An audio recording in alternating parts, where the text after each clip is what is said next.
கர்த்தருக்கு ஸ்தோத்திரம். கர்த்தராகிய இயேசு கிறிஸ்துவின் இன்ப நாமத்தில் இனிய வாழ்த்துக்கள். இன்றைய தியானத்திற்காக ஜெபித்த பொழுது தேவன் தந்த வசனம் லூக்கா எழுதின சுவிசேஷம் 1ஆம் அதிகாரம் 49ஆம் வசனம். வல்லமையுடையவர் மகிமையானவைகளை எனக்கு செய்தார், அவருடைய நாமம் பரிசுத்தமுள்ளது. நம்முடைய கர்த்தராகிய இயேசு கிறிஸ்து தன்னுடைய ஜனங்களுக்கு, அதாவது தன்னுடைய பிள்ளைகளுக்கு மகிமையான காரியங்களை செய்கிறவர்.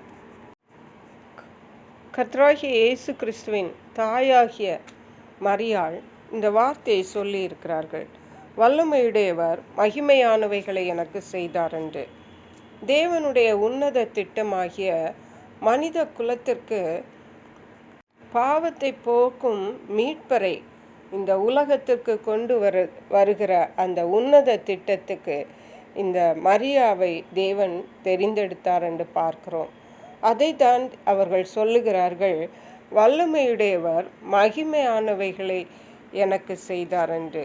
அவருடைய நாமம் பரிசுத்தம் உள்ளது என்று சொல்லுகிறார். லூக்கா சங்கீதங்களின் புஸ்தகம் 81ஆம் சங்கீதம் 16ஆம் வசனம் சொல்லுகிறது, உச்சிதமான கோதுமையினால் அவர்களை போஷிப்பார், கன்மலையின் தேனினால் உன்னை திருப்தியாக்கும்.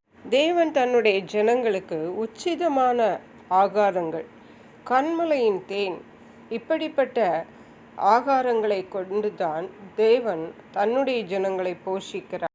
தேவன் தன்னுடைய ஜனங்களுக்கு செய்வது எல்லாம் விசேஷமானவைகளாக காணப்படும், மிக சிறந்தவைகளாக காணப்படும். அல்லேலூயா. ஏசாயா தீர்க்கதரிசியின் புஸ்தகம் 32ஆம் அதிகாரம் 18ஆம் வசனத்தில் வாசிக்கிறோம், என் ஜனம் சமாதான தாபரங்களிலும் நிலையான வாசஸ்தலங்களிலும் அமைதியாய் தங்கும் இடங்களிலும் குடியிருக்கும் என்று. தன்னுடைய பிள்ளைகள் தங்குவதற்காக, தன்னுடைய ஜனம் தங்குவதற்காக எப்படிப்பட்ட இடத்தை கொடுக்கிறாராம்? சமாதான தாபரம், நிலையான வாசஸ்தலம், அமைதியாய் தங்கும் இடம். ஹல்லேலூயா.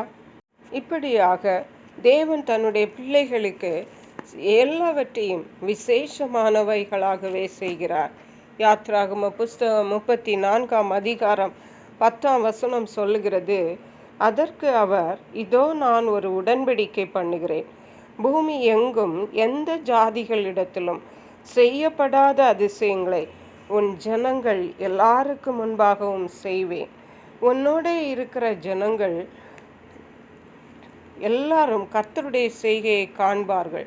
உன்னோட கூட இருந்து நான் செய்யும் காரியம் பயங்கரமாக இருக்கும் என்று தேவன் மோசேயோட சொன்னார்.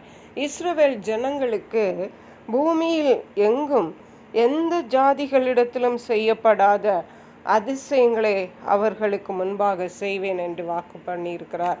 அருமையான தேவனுடைய பிள்ளைகளே, இன்றைக்கு நீங்களும் நானும் இதே தேவனை தான் ஆராதிக்கிறோம். தேவன் நமக்கு வல்லமையான தேவன், மகிமையான காரியங்களை செய்கிறவராயிருக்கிறார்.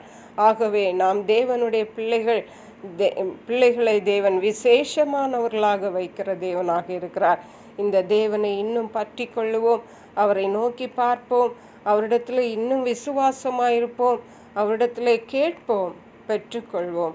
கர்த்தர் தாம் இந்த வார்த்தைகளை ஆசீர்வதிப்பாராக. ஜெபிப்போம். எங்களை கிருபையா நேசித்து பாதுகாத்து வழி நடத்துகிற எங்கள் அன்பின் தகப்பனை, ஆசீர்வதிக்கப்பட்ட இந்த நல்ல நாளுக்காக நன்றி. இந்த நாளில் இந்த சத்தத்தை கேட்கிற உம்முடைய பிள்ளைகள் ஒவ்வொருவருக்கும், எங்கள் ஒவ்வொருவருக்கும் கர்த்தர் மகிமையானவைகளை செய்கிறபடியால் நன்றி. விசேஷமான ஆசீர்வாதங்களினாலே நீர் அலங்கரிக்கிறபடியால் நன்றி. நன்றி பரிசுத்த ஆவியானவரே. துதி கனம் மகிமை மக்கே செலுத்துகிறோம்.